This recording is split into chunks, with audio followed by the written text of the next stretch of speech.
Assalamualaikum warahmatullahi wabarakatuh. Alhamdulillah wa syukurillah la haula wa la quwata illa billah, amma ba'du. Saya hormati jamaah sholat duhur Masjid Tarbiyah UIN Maulana Malik Ibrahim Malang. Pertama kali mari kita panjatkan puji syukur kehadirat Allah SWT yang pada kesempatan siang hari ini kita bisa melakukan ibadah sholat duhur secara berjamaah dan juga setelah dilanjutkan dengan kultum ini. Yang kedua, salam dan sholawat semoga tetap tercurah pada junjungan kita Rasulullah SAW serta keluarga, sahabat dan pengikutnya sampai akhir zaman. Bapak Ibu dan juga para mahasiswa, patutlah kita kembali bersyukur, kita ungkapkan rasa syukur kita kehadirat Allah SWT yang di mana pada hari-hari ini kita sudah kegiatan perkuliahan itu sudah menjadi normal kembali seperti sebelum kondisi pandemik. Hal ini patut kita syukuri bahwa pandemik selama 2 tahun sudah bisa terkendali dan moga-moga menjadi lebih terkendali lagi dan kita bisa kembali lagi kepada kehidupan yang normal lagi. Walaupun saya kira juga banyak perubahan-perubahan yang sudah terlanjur terjadi, saya kira itu juga akan tetap selalu terjadi. Gitu. Tetapi di sini adalah pertanyaan besarnya, apakah pandemi COVID-19 itu adalah menjadi akhir dari pandemik yang umat manusia alami. Ini menjadi sebuah pertanyaan bagi kita semua. Dan kalau menurut sejarah memang bagaimana pandemik ini itu sudah menjadi bagian dari umat manusia. Misalkan pada abad 14 kita menemui yang namanya adalah Black Death, itu di Eropa sana sampai bagaimana penduduk Eropa meninggal itu adalah 40%, itu sangat luar biasa sekali. Ataupun pada awal-awal abad 19 kita mengenal ada flu burung, flu Spanyol, dan situ juga banyak sekali korbannya. Nah, ini juga menjadi pertanyaan besar bagi kita, apakah pandemik ini akan selesai ataukah nanti kita akan menemui pandemik yang baru. Dan para ahli sepakat bahwa pandemik ini adalah bukan sesuatu yang akhir, artinya apa? Di masa depan kita juga akan menemui pandemik lagi karena banyak pemicunya. Dan juga para ahli juga sepakat bahwa sebenarnya masalah terbesar yang nanti akan dihadapi oleh umat manusia di masa depan atau bahkan mungkin masa-masa ini kita juga sudah mengalami, itu adalah terkait dengan perubahan iklim. Jadi perubahan iklim itu menjadi sebuah tantangan terbesar bagi umat manusia saat ini yang ditandai dengan kenaikan suhu bumi secara terus-menerus dan hari-hari ini juga mencatat bagaimana Eropa itu mengalami suhu tertinggi selama 1 abad dan akibatnya kalau misalkan kita lihat di TV itu banyak sungai-sungai kering dan akhirnya di situ banyak ditemukan peninggalan-peninggalan kuno, misalkan kapal yang tenggelam. Terus di Cina itu juga mengalami bagaimana sungai juga mengering sehingga patung Buddha itu sampai telapak kakinya itu juga kelihatan. Sementara di sisi yang lain, di bumi yang lain, misalkan hari-hari ini di Pakistan terjadi bagaimana banjir besar, Pakistan hari ini. Termasuk juga saya kira perubahan-perubahan iklim itu juga akan terimbas juga di negara kita, apalagi negara kita adalah negara kepulauan yang di situ adalah dikelilingi oleh banyak lautan. Di situ juga sudah kita rasakan bagaimana kita mengalami sebuah musim yang tidak menentu. Harusnya adalah hari-hari ini adalah musim kemarau, tetapi hari-hari ini kita juga sering mengalami hujan. Dan ini juga akan berimplikasi luas di dalam aspek-aspek pertanian. Bagaimana ketidakpastian musim ini pasti akan berimbas pada dunia pertanian dan itu nanti akan terimbas pada ketersediaan pangan. Saya kira imbasnya sangat luar biasa sekali. Di samping juga imbas bagaimana kenaikan permukaan laut itu juga nanti akan mengancam banyak pulau-pulau yang ada di Indonesia. Ini adalah menjadi sebuah tantangan besar bagi umat manusia. Termasuk tadi yang namanya pandemik di masa depan itu juga secara tidak langsung juga akan dipicu oleh yang namanya adalah perubahan iklim. Karena apa? Karena pandemik yang dialami oleh manusia itu hampir semuanya atau mayoritas itu virus-virus itu dibawa oleh hewan liar. Semacam Black Death itu dibawa oleh tikus, terus nanti misalkan demam berdarah itu dibawa oleh nyamuk, virus HIV itu asal mulanya dari simpanse, terus juga COVID yang terakhir diduga juga dari kelelawar. Artinya apa? Tatkala terjadi kerusakan-kerusakan ekosistem, maka interaksi manusia dengan dengan hewan-hewan liar itu menjadi semakin sering. Akibatnya apa? Kemungkinan virus yang ada dalam hewan-hewan liar itu nanti akan lompat ke manusia.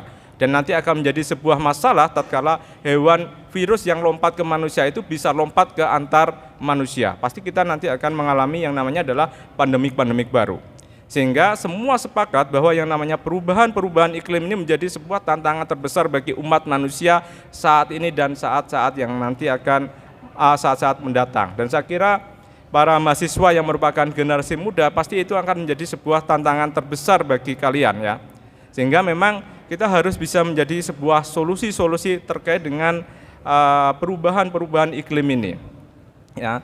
Dan salah satu solusi dari sekian banyak solusi ya, jadi solusinya bisa kita tempuh misalkan lewat pendekatan budaya, lewat pendekatan politik, dan juga salah satunya adalah pendekatan bagaimana kita bisa mengembangkan sains dan teknologi yang ramah lingkungan, yang pro terkait dengan persoalan-persoalan lingkungan. Walaupun kita juga sadar bahwa bagaimana kontribusi sains dan teknologi pada revolusi industri yang ada di Eropa pada abad 17 dengan dihasilkannya adalah mesin uap, itu juga salah satu yang memicu terkait dengan perubahan iklim. Akan tetapi sains dan teknologi juga mempunyai sisi yang lain yang lebih humanis, yang lebih pro terkait dengan masalah-masalah kemanusiaan, yaitu juga bisa menghadirkan solusi-solusi terkait permasalahan-permasalahan tadi.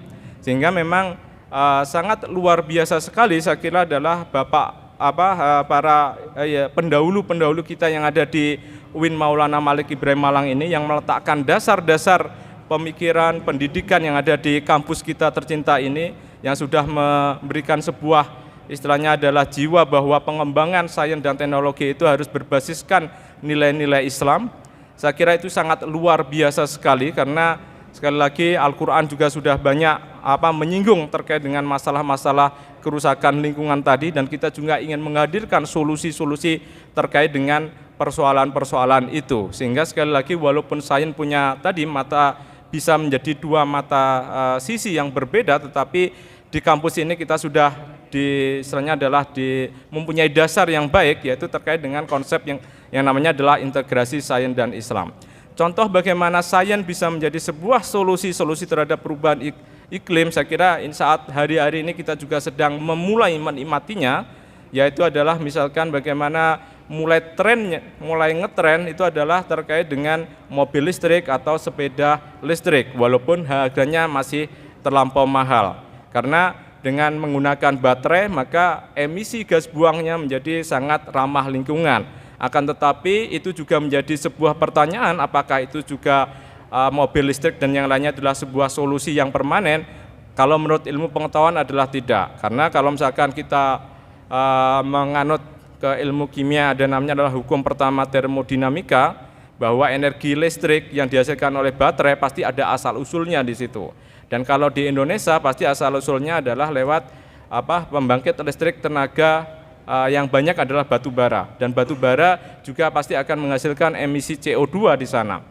Nah, ini juga menjadi sebuah problem sebenarnya, ya. Tatkala pembangkit listrik itu menghasilkan gas buang tadi, sehingga memang perlu tadi sekali lagi adalah bagaimana kita juga bisa menghasilkan energi-energi yang lebih ramah lingkungan, sehingga cita-cita manusia sebenarnya tidak ke baterai. Misalkan kalau kita bicara terkait dengan baterai, misalkan bagaimana cita-cita manusia itu adalah menghasilkan energi itu dari gas hidrogen, dan gas hidrogen itu melalui sebuah pengolahan dengan berbasiskan sains dan teknologi itu bisa bahan bakunya itu bisa berasal dari air.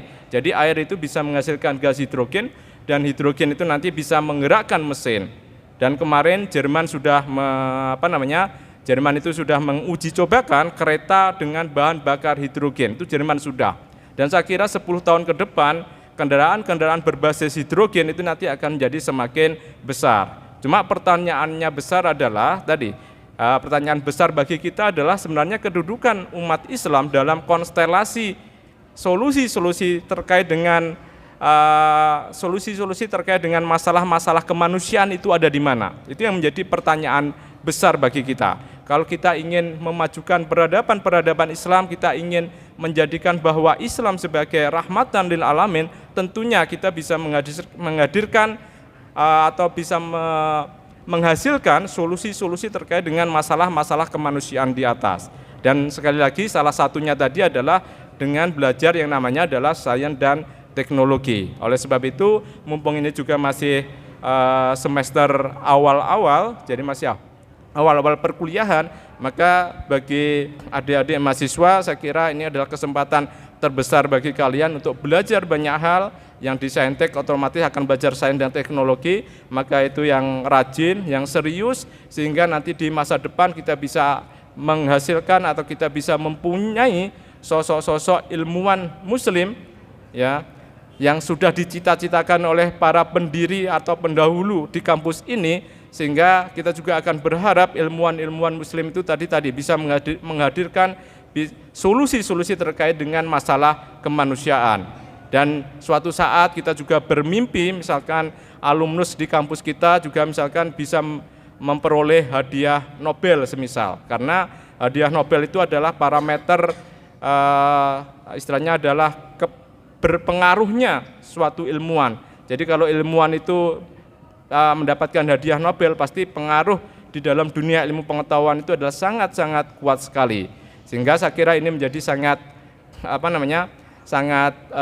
bagus sekali bagi Anda mempunyai kesempatan untuk bisa belajar di kampus tercinta ini. Anda akan belajar sains dan teknologi dan juga ilmu-ilmu yang lain. Di samping itu juga belajar di Mahat, belajar ilmu keagamaan, sehingga nantinya kita bisa menghasilkan sebuah produk-produk sains dan teknologi yang itu bisa menjadi solusi-solusi bagi masalah-masalah kemanusiaan. Insya Allah itu saja bagi saya yang bisa saya sampaikan dalam kuliah habis duhur singkat ini, dan jika ada salahnya saya mohon maaf, dan saya akhiri. Assalamualaikum warahmatullahi wabarakatuh.